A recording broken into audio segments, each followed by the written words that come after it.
Bom dia! Olá, bom dia! Que Deus abençoe a sua vida. Mais um dia, né? Estamos aqui, graças a Deus, né? Com a misericórdia e a bondade de Deus, nós estamos aqui vivos, respirando. Isso é maravilhoso. Deus nos deu mais uma oportunidade para viver mais um dia e desfrutar das suas bênçãos e das suas maravilhas. Queridos, estou aqui esta manhã novamente para compartilhar com você o meu café da manhã, tá bem? Como já é de costume, eu quero orar pela sua vida e pela sua casa, pela sua família. Quero, com este vídeo, contribuir para que você venha poder alimentar o seu espírito. Nós sabemos que é uma luta diária, uma luta constante entre a carne e o espírito.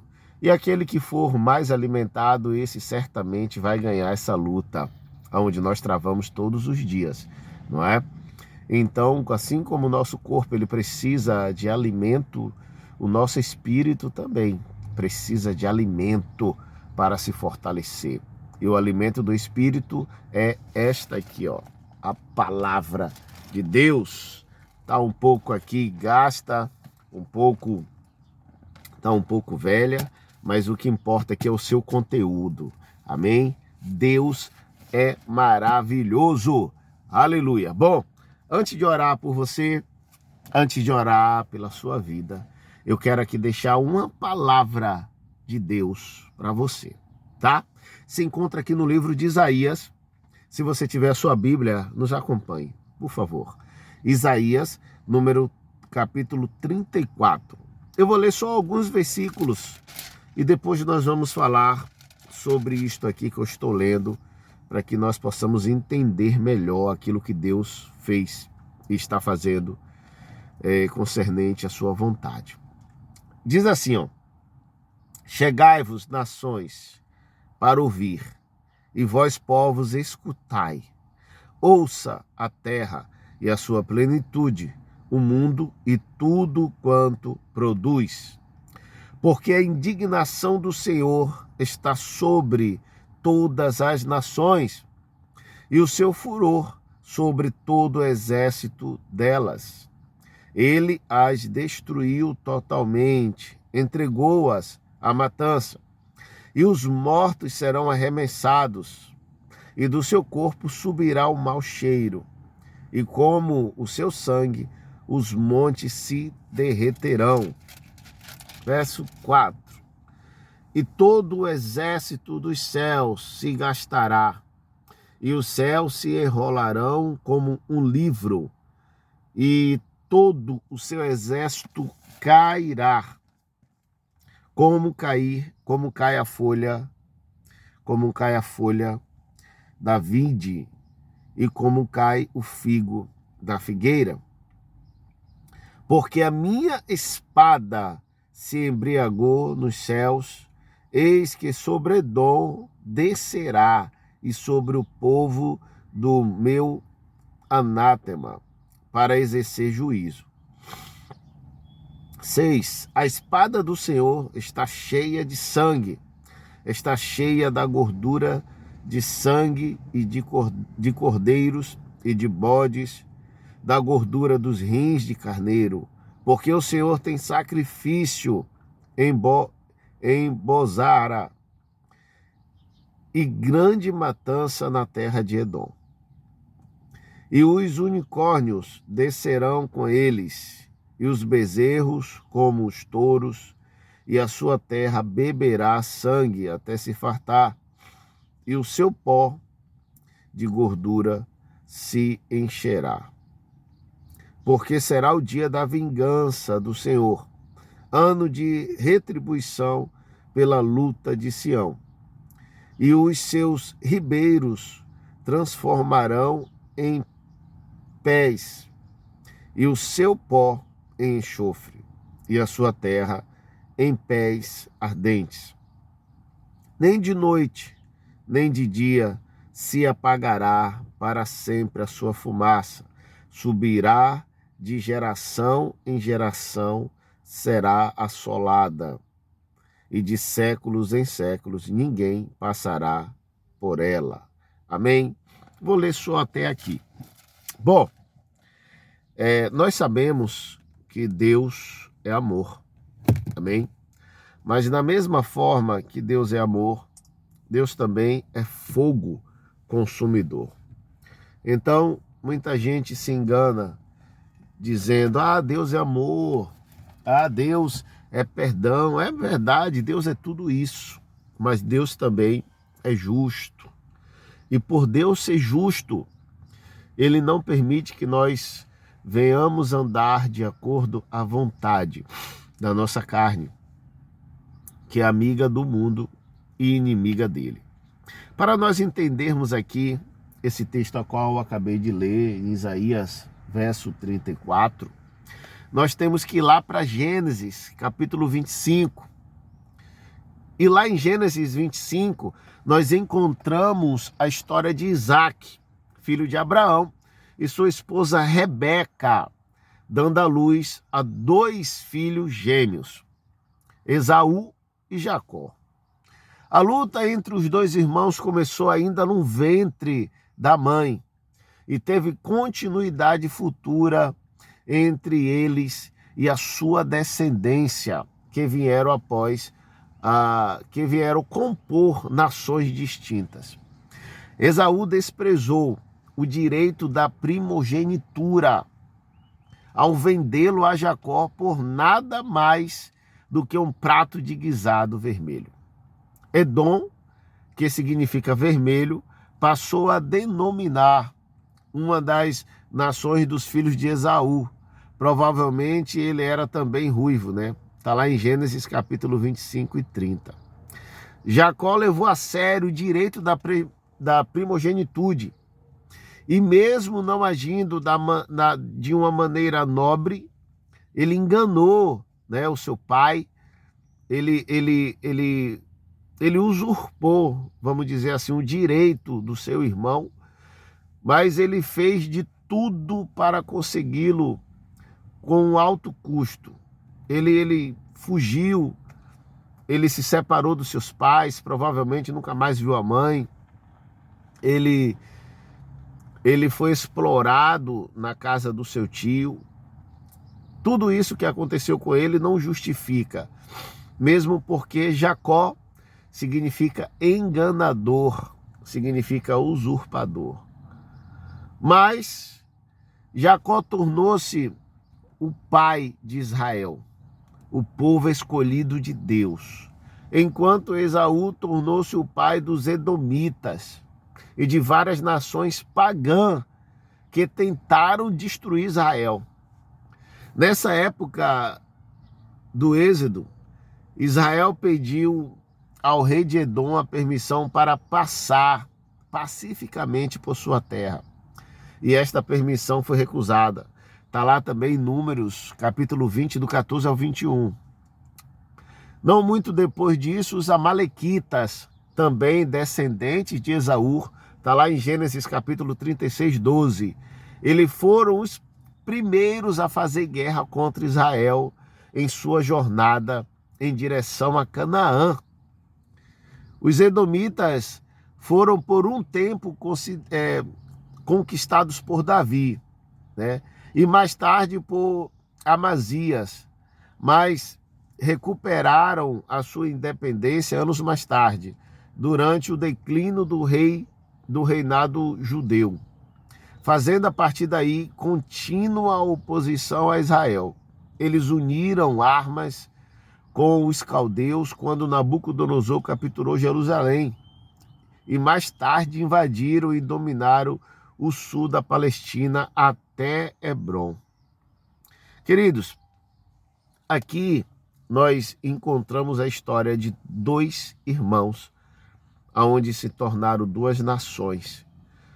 Uma nação, a nação de Israel, povo escolhido por Deus, apesar de errarem, apesar de pecar, apesar de desobedecer, apesar de sair dos caminhos do Senhor, Deus ele chamava o povo ao juízo, à responsabilidade, e o povo se arrependia, o povo se convertia, o povo se aquebrantava.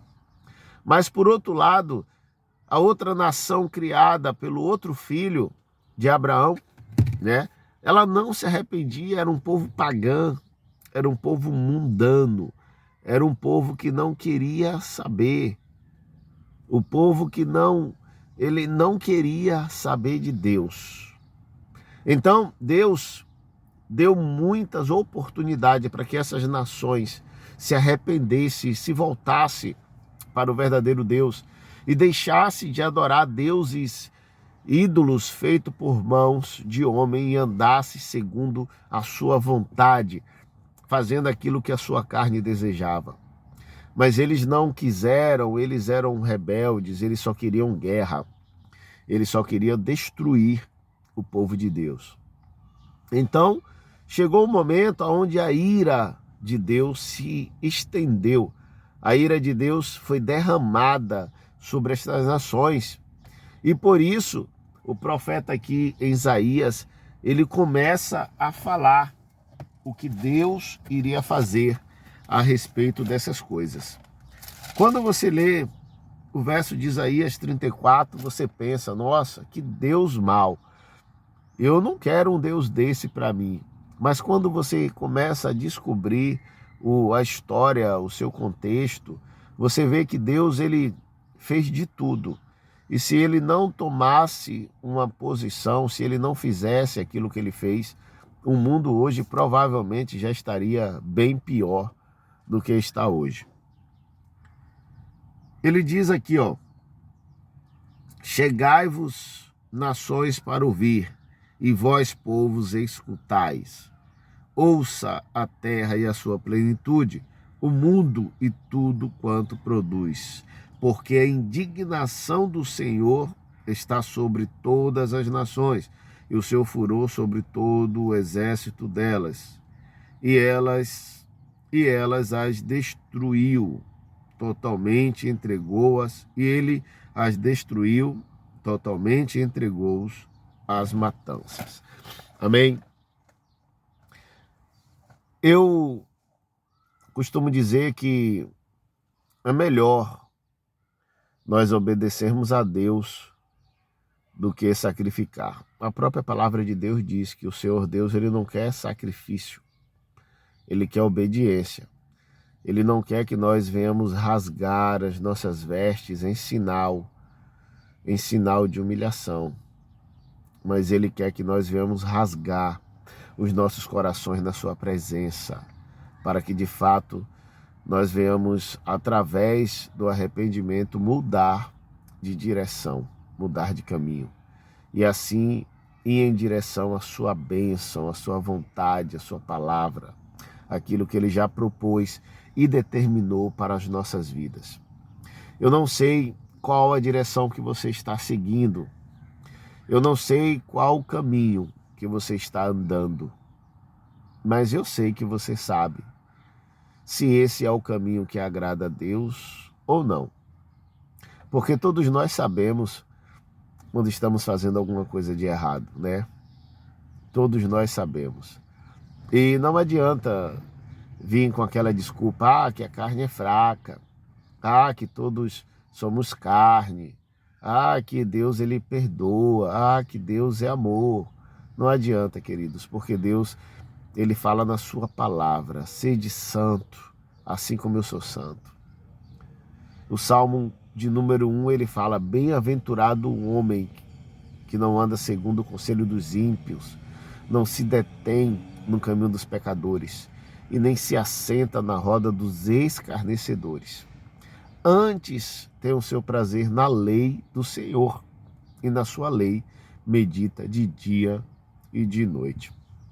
Meu amado, minha amada, se você quer ser abençoado por Deus, se você quer ser abençoada por Deus, medite nessas palavras, entregue o teu caminho ao Senhor. Se por acaso você sabe que está fazendo algo que não agrada ao Senhor teu Deus, então mude ainda hoje de direção, para que você possa ser abençoada, abençoado, agraciado por Deus. E detalhe, o Senhor Jesus ele pode voltar a qualquer momento para arrebatar a sua igreja. e só vai subir com ele aqueles que estiverem prontos, segundo a sua vontade. Então, é esse o café da manhã para você. Amém? Quero orar agora pela sua vida e pela sua casa, para que Deus possa te ajudar a superar todos os obstáculos e dificuldades do dia a dia.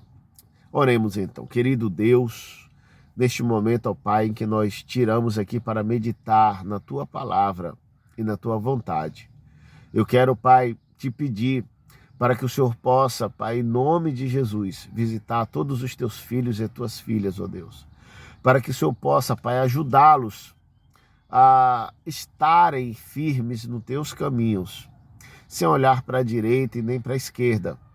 Pai, ainda que o inimigo venha oferecer pratos de lentilha, ainda que o inimigo venha oferecer, ó Pai, dinheiro pela nossa primogenitude, por aquilo que o Senhor nos entregou por herança, não deixe, ó Pai, que nós venhamos aceitar, mas abra os nossos olhos, Senhor, para que nós não venhamos nos corromper com o mundo e nem por pouca e nem grande coisas.